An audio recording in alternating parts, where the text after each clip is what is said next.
Goals, kids, goals. That's one of the things we do when we are starting a fitness routine, right? We set some goals, or maybe the goals make us start a fitness routine. Doesn't matter which happens, but in any case, there's goals. In most cases, people don't reach their goals. Why is that? That's another topic. But the topic we're talking about right now is goal setting. So, how do we set our goals? Do we base it on, what do we set them on, right? What do we base them on? Do we say, hey, I want to lose 2 inches in the next year? Or do we say, hey, I want to lose 20 inches in the next year. I want to gain 10 inches on my vertical jump in this year. If you say I want to gain 1 inch, what happens a lot of times for the people who don't reach their goals is, oh, it's not that big of a, it's not that big of a leap. So I've got some time, I don't have to start this month. I can start next month because, my goal is for the end of the year. So if I lose this month or this day or this week, it's not going to be too bad because I can reach that goal. Like I'm pretty sure I can reach that goal. So what happens is that keeps happening. And then all of a sudden it's November, they still haven't reached their goal, and the new year's coming up and they're not going to reach it to end the year. So if that's the case, and that happens a lot, why not set massive, just unattainable looking goals?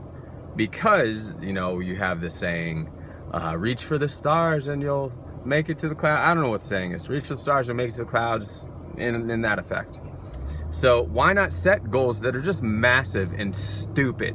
Because if you actually try to get after them, so for example, let's say I want to set a goal. Let's say I weigh 175 pounds with 20% body fat, right?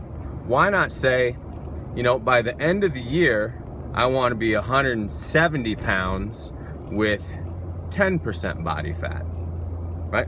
What's the problem with setting that goal? If in all likelihood, the majority of people aren't going to reach it anyway, why can't I just set up some goal that just seems outlandish?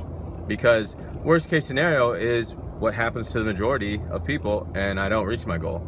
Best case scenario is I reach my goal. Somewhere in between, if I actually attempt at getting to my goal, somewhere in between is, hey, I may not make it to 10% body fat, but what if I make it to 172 with 13% body fat or 12% body fat?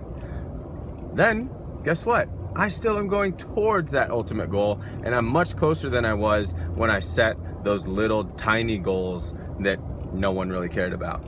So just set some massive goals, right? And then you have to actually attempt those goals, because if you don't, obviously you're not going to reach them. But set massive goals and always keep those top of mind, and then you'll have a much better chance at actually getting something done.